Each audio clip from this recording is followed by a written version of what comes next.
এই জিলহজ মাসের প্রথম জুমায়, জিলহজ মাসের প্রথম জুমায় আল্লাহ রাব্বুল আলামিন অত্যন্ত মায়া করে, অত্যন্ত মেহেরবানি করে, অনেক দয়া করে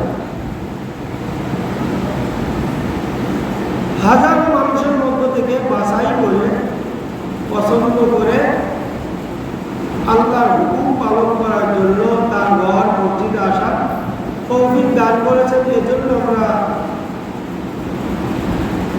হৃদয় মিলানো ভালোবাসা আল্লাহর জন্য উজাড় করে দিয়ে বলে আলহামদুলিল্লাহ।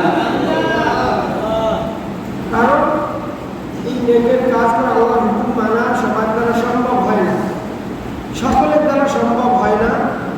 যাকে আল্লাহ পছন্দ করেন, যার জন্য, যার মঙ্গল চায়, যার দুনিয়া আখিরাতের কল্যাণ চায়, আল্লাহ সেই সব বান্দাদেরকে আল্লাহ কবুল করে।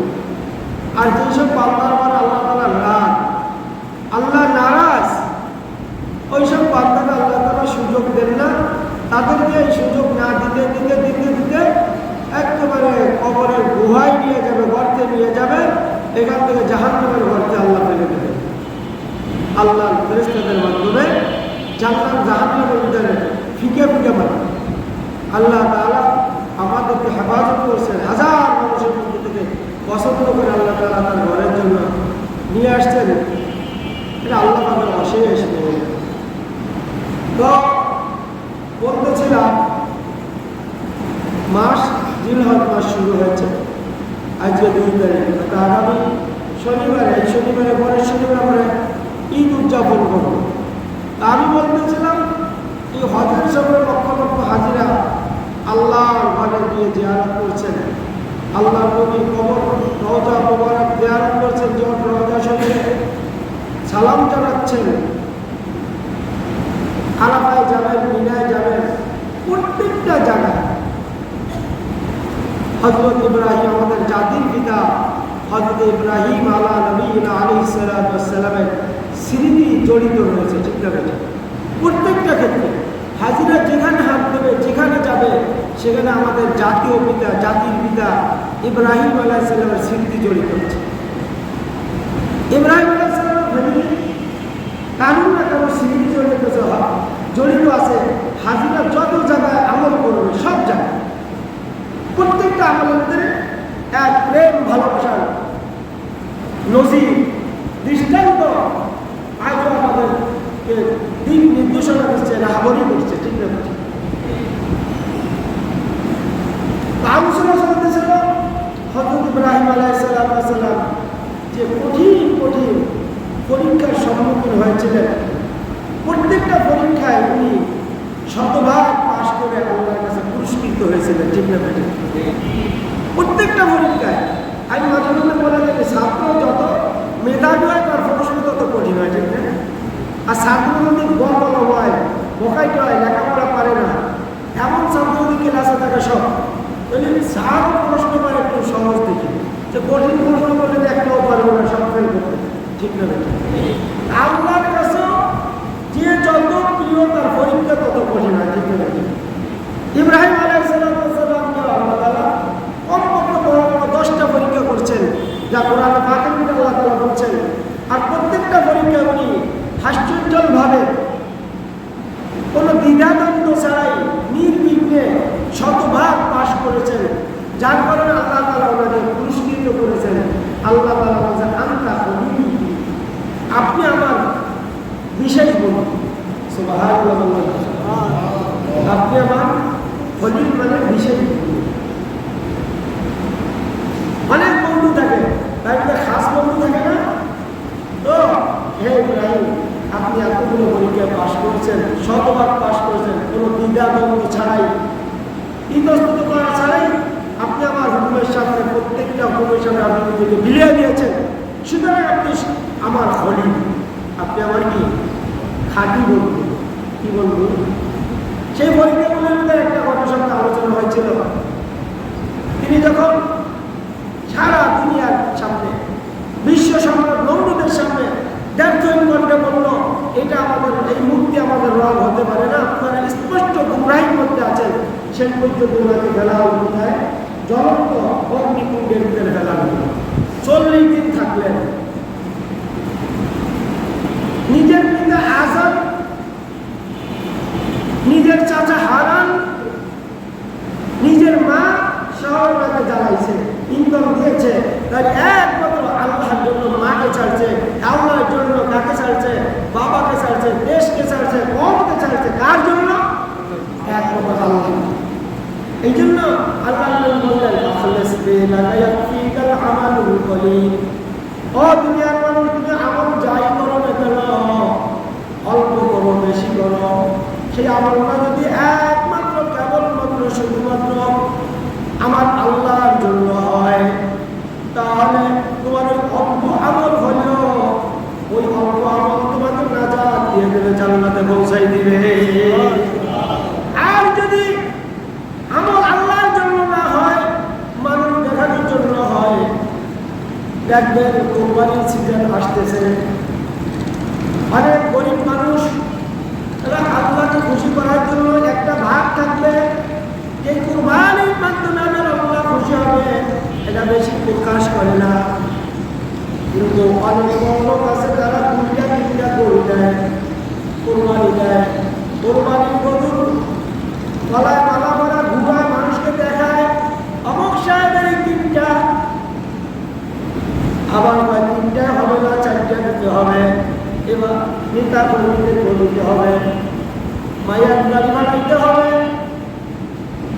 মায়ের নাম বানাইতে হবে। এখানে কিন্তু ইখলাস একটু কমে গেল, আল্লাহর জন্য হলো না, দুনিয়ার জন্য হয়ে যাচ্ছে।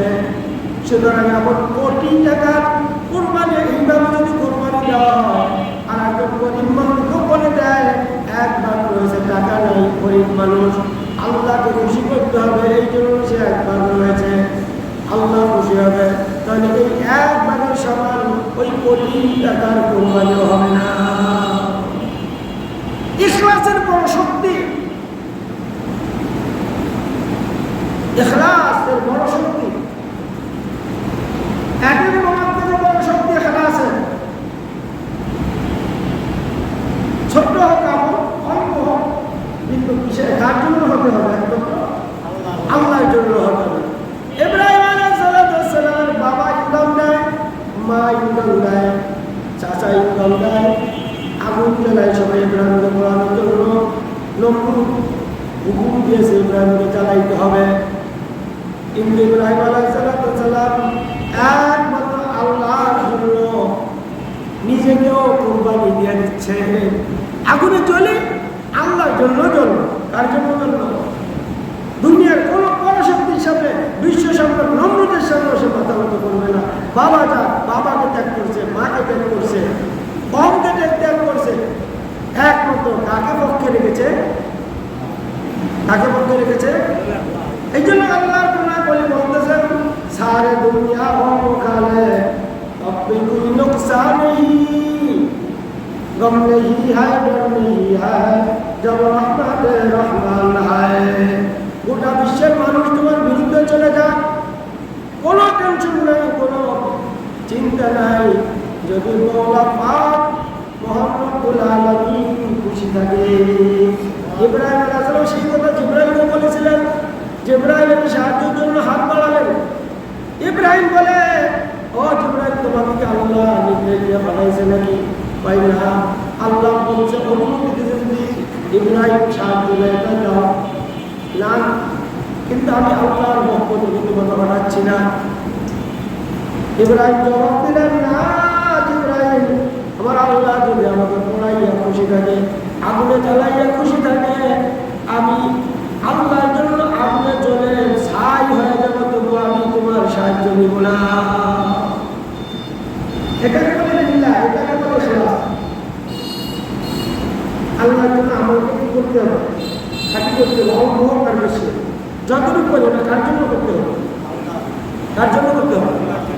40 দিন থাকার পর ওনাকে বের করে দেওয়া হলো।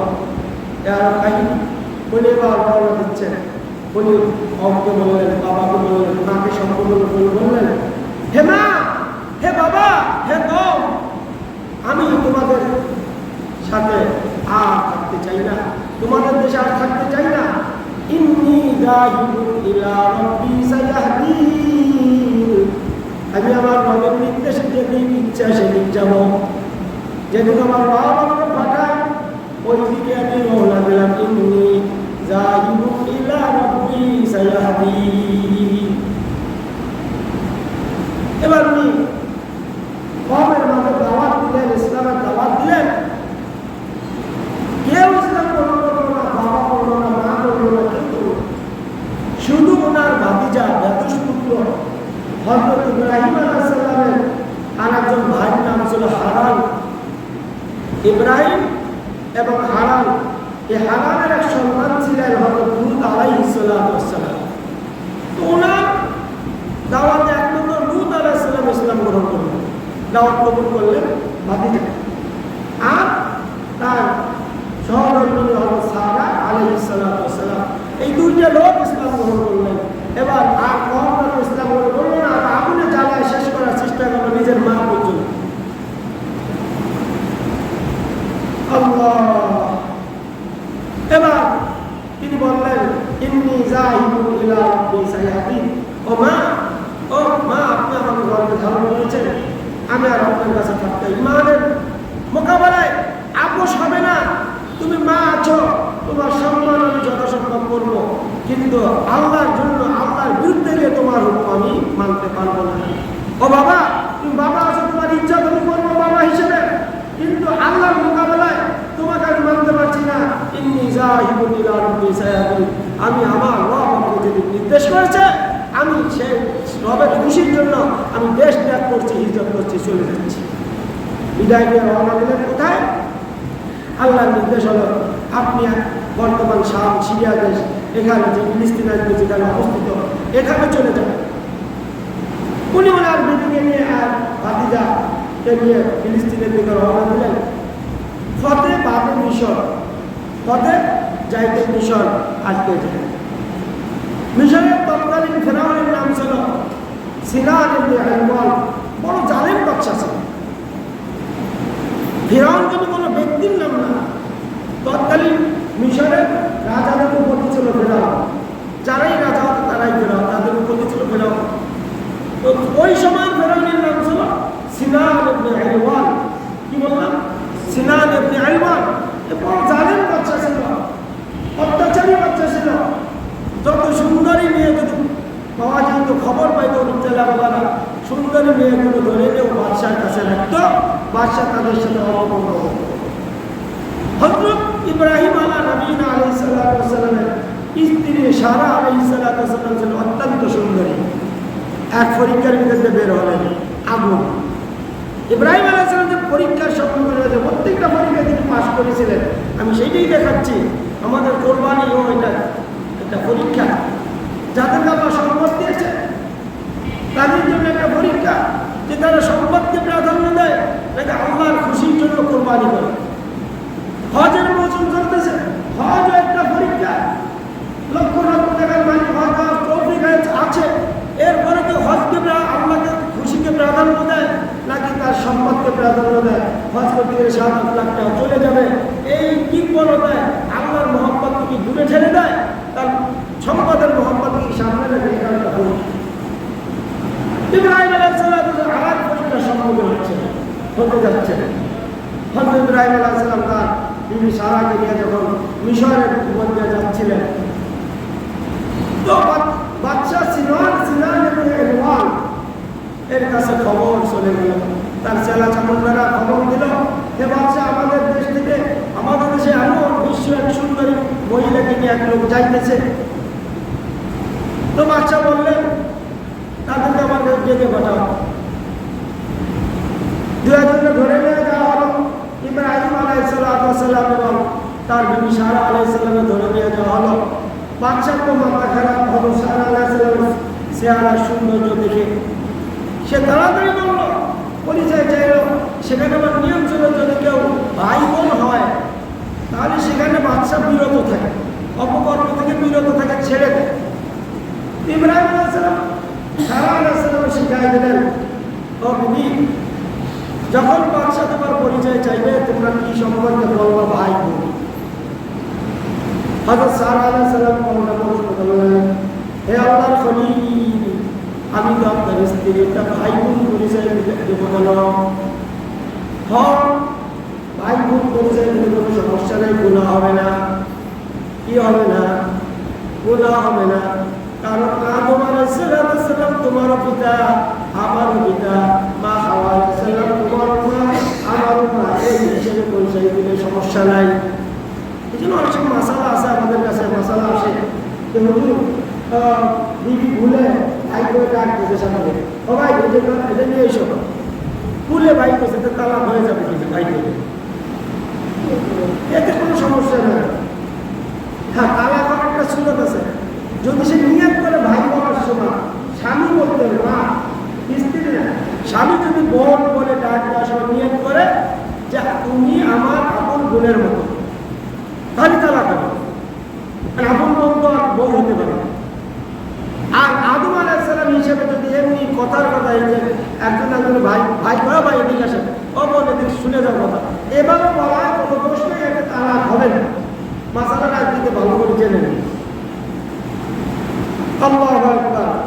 ও সারা, তুমি বলবা ভাই বোন আমরা হয়তো আল্লাহ তাআলা ইসলাম বাঁচাই দিতে পারে, কিন্তু হযরত সারা আলাইহিস সালামের সৌন্দর্য মাধুর্য দেখে বাচ্চা পাগল করা, সে ভাই বোন পৌঁছায় দেওয়ার পরও বিরত হলো না। তার চেলা চাবলটা থাকে না, তাকে দরবারে চেলা চাবলটা মানে আগাছা, কিছু আগাছা আছে না, কথার আগে লাগতে হবে, আছে না নাই? ভালো ভালো আদর্শবান নেতাদের বক্তব্য করে এই চেলা চাবলটা ঠিক না, তাদের কর্মকাণ্ডে ভালো ভালো আদর্শবান নেতা নেত্রীদের বদনাম হয়েছে, ঠিক না? আছে না নাই? এরকম এই আগাছাগুলো ওই আগাছাগুলো বলার সাথে সাথে তাদেরকে বের করে দাও। হযরত ইব্রাহিমকে দূরে সরাই নিয়ে যাও। ইব্রাহিম আলাইহিস সালামকে তারা ধাক্কাইতে অনেক দূরে নিয়ে গেল। হযরত সারা আলাইহিস সালাম একা থেকে গেলেন বাদশার দরবারে। আল্লাহ রাব্বুল আলামিন, আমি একটু আগে কি বলেছি, সারা দুনিয়া হো মুখালিফ তববিকি নুকসানিহি রহমহি হায় দরহি হায় জব রহমত রহমান হায়। সারা দুনিয়ার মানুষ তোমার বিরুদ্ধে চলে যান, যদি এক আল্লাহকে খুশি রাখতে পারো, তোমার দুনিয়ায় কারোর কোনো ডর থাকবে না, কোনো ভয় থাকবে না, কখনো কোনো চিন্তা থাকবে না। আখিরাতে ভয়াবহ অবস্থায় তোমার কোনো চিন্তা আর কোনো রেশ তোমার ভিতরে থাকবে না।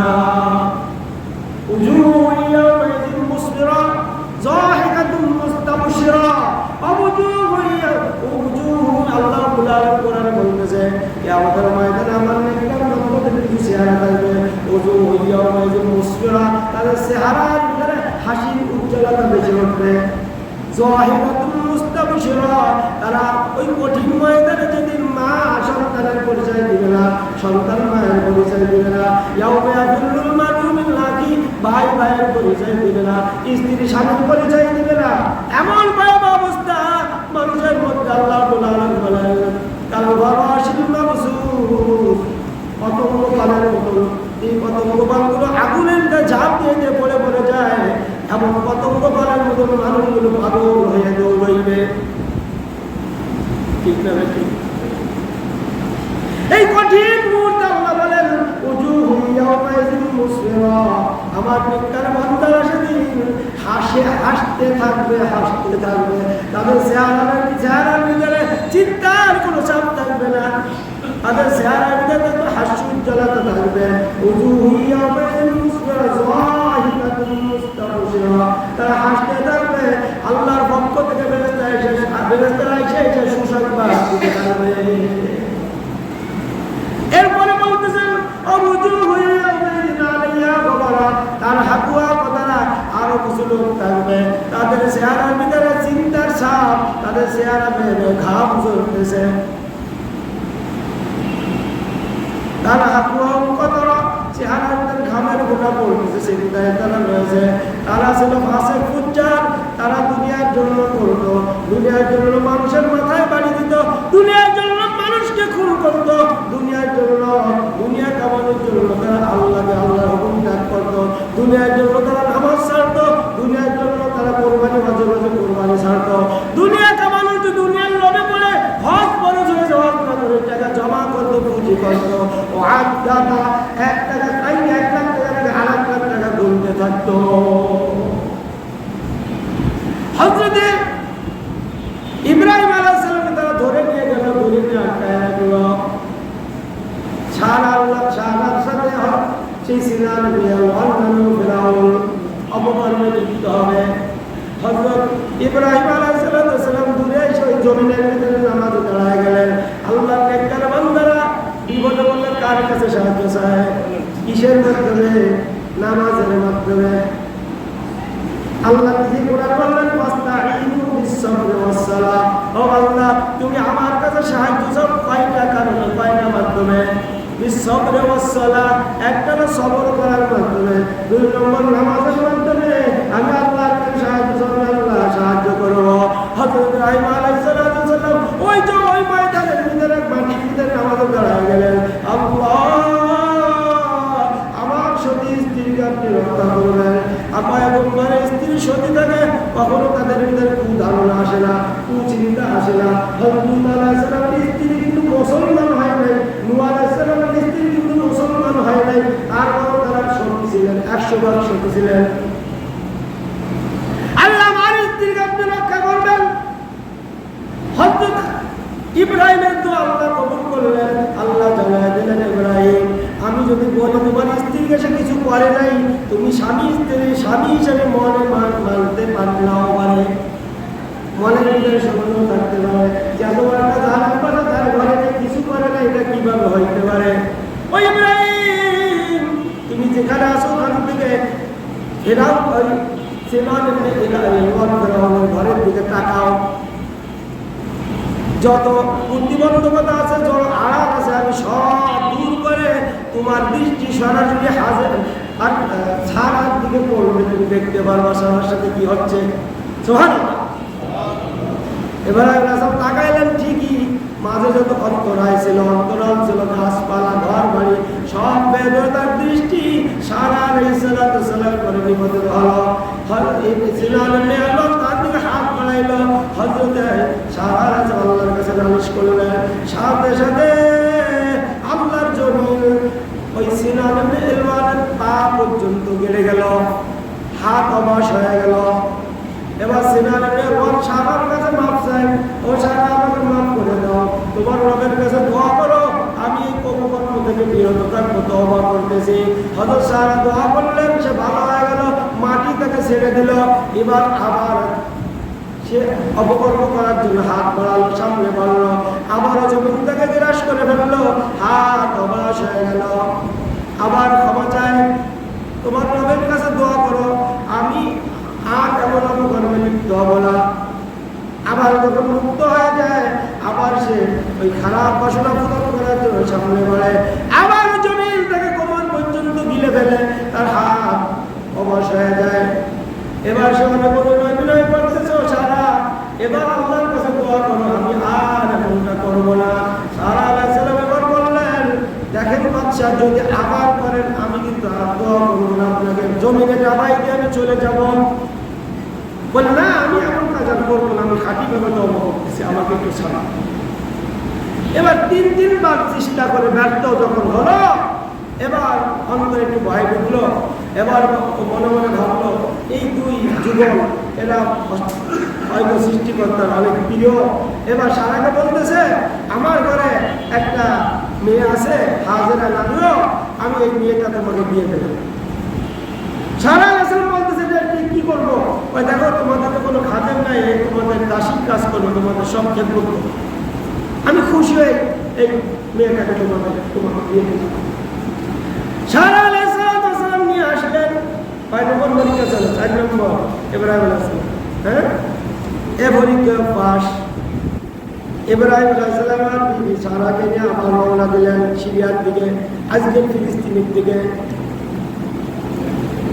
চলতেছে হযরত সারা আলাইহিস সালাম বলতেছে, ও স্বামী, আমাদের তো অনেকদিন বিবাহ হলো, আমাদের কোনো সন্তান হয় না,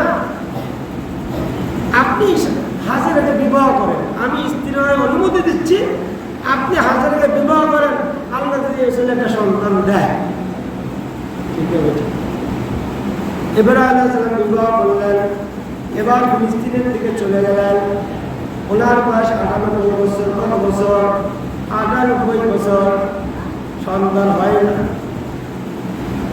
নিঃসন্তান। ইব্রাহিম আলাইহিস সালাম আল্লাহর কাছে দোয়া করলেন, রব্বি হাবলি মিনাস সালিহিন, হে আমার রব আমাকে একটা নেককার সন্তান দান করেন, যেই নেককার সন্তান দুনিয়াতে আমি মরে যাওয়ার পরে আপনার দ্বীনের হেফাজত করবে, আপনার দ্বীনের প্রচার করবে, আমার দায়িত্ব সে পালন করবে।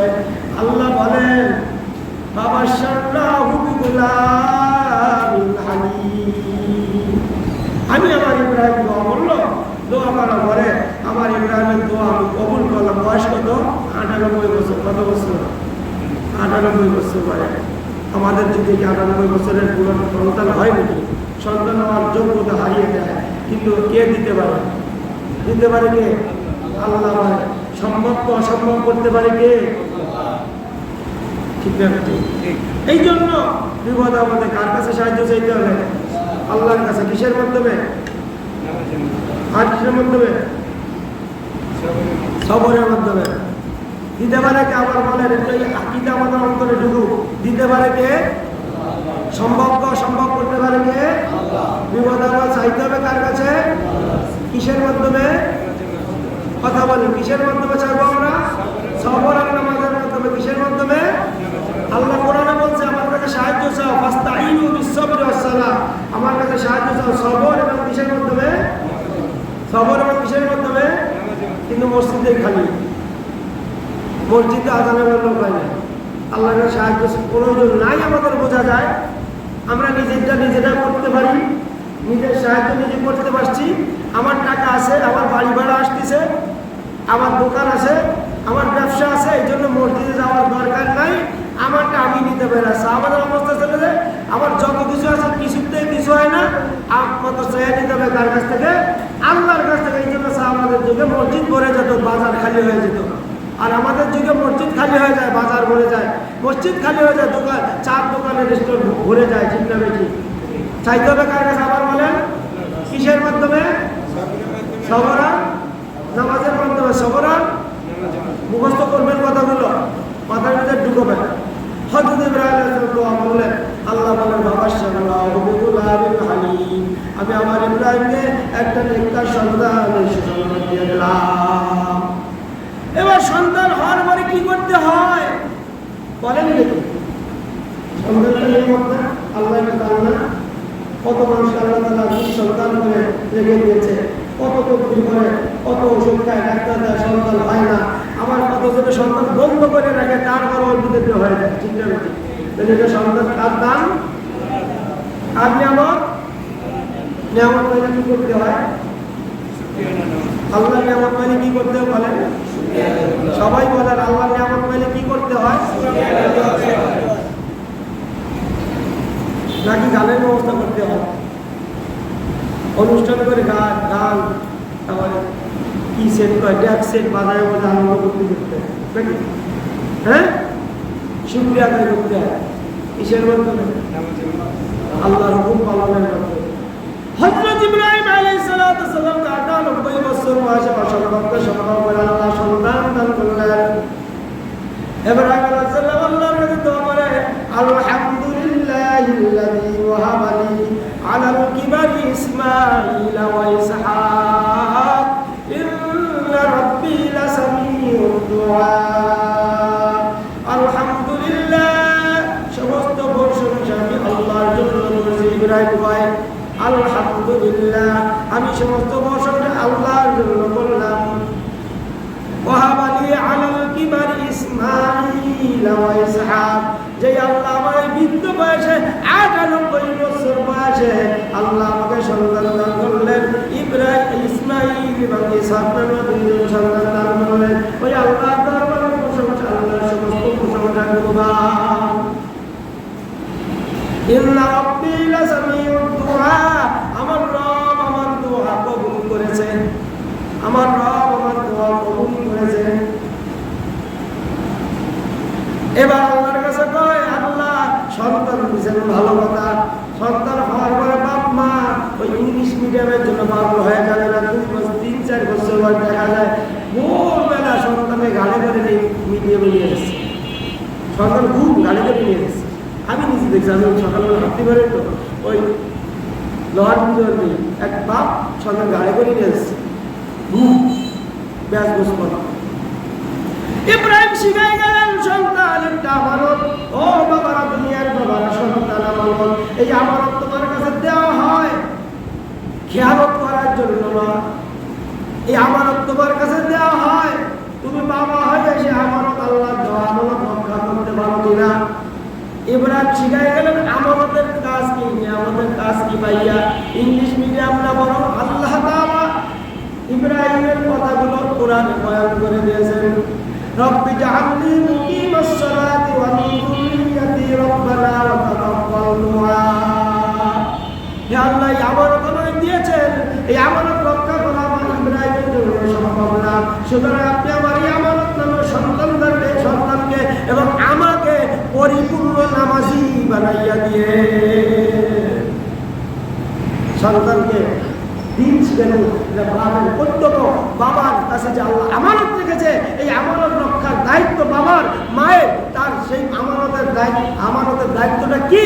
দিন শিখানো, সন্তানকে কি শিখানো? দিন শিখানো। আর দিনের ইমানের সর্বপ্রথম স্তম্ভ হলো সালাত। এই জন্য ওই দোয়াটা বললেন, রব্বি জাআলনি মুকিমাস সালাতি ওয়া মিন যুররিয়্যাতি রব্বানা ওয়া তাকাব্বাল দুআ। আল্লাহ আমাকেও নামাজে রাখেন, আমাকেও নামাজে বানান, আমার সন্তানদেরকে আপনি নামাজে বানান। সুবহানাল্লাহ। ইব্রাহিম আল্লাহর খলিল হইলেন, আর খলিল হয়ে আমাদের দায়িত্বটা পালন করলেন, নিজেও নামাজি হবে। আপনি বাবা হাতে নামাজ না বলেন, ঘুমাই থাকা কত নামাজে যান, নামাজে যান, সন্তানের মুস্কি আগে বাবা নামাজে যায় না, দেহ আমারে নামাজে যেতে।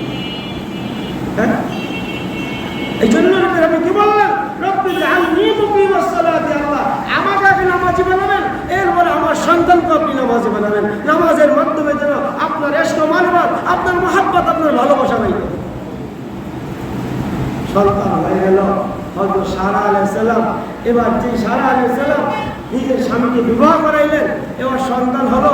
সন্তান হওয়ার পরে ওনার শরীরে এবার আগুন জ্বলে গেলেন এবং তিনি চিন্তা করলেন যে বিবাহের আগে, বিবাহ করার সাথেই আমরা কত বছর বিবাহ করছি, আমাদের সন্তান হয় না, হাজারাকে বিবাহ করাই দিলাম, মাত্র সন্তান হয়ে গেল। এবার ওনার ভিতরে ওনাকে বিচ্ছেদ করার, ইব্রাহিম থেকে দূরে সরানোর উনি কিছু পরিকল্পনা আনলেন। ইনশাআল্লাহ আগামী জুমায় বলে এবার আমরা মূল কোরবানির আলোচনা চলে যাবো। আল্লাহ তাআলা আমাদের সকলকে ইব্রাহিম আলাইহিস সালামের জন্য মতো আল্লাহ প্রেমিক হয়ে আল্লাহ তাআলার পক্ষ থেকে খলিলিয়াতের মর্যাদা আমাদের আল্লাহ তাআলা দান করে, এমন আমল যেন আমাদের দ্বারা হয় আল্লাহ তাআলা তৌফিক দান করুন। সবাই বলুন আমিন। এবং আযানের সাথে সাথে আমরা যেখানে থাকবো, এই যে ইব্রাহিম আলাইহিস সালাম দোয়া করলেন সন্তানের জন্য, নিজের জন্য আগে করলেন, এবার সন্তান উনি কি নামাজি ছিলেন না? তারপর আল্লাহকে দোয়া করে, আল্লাহ আপনি নামাজ পড়ার চেষ্টা করি, আমি যদি কখনো ছুটে না যায় আমাদের নামাজ, আমরা বাবারা যারা আছি আমাদের প্রথম দায়িত্ব আমরা নিজেরা নামাজি হবো। এবার সন্তান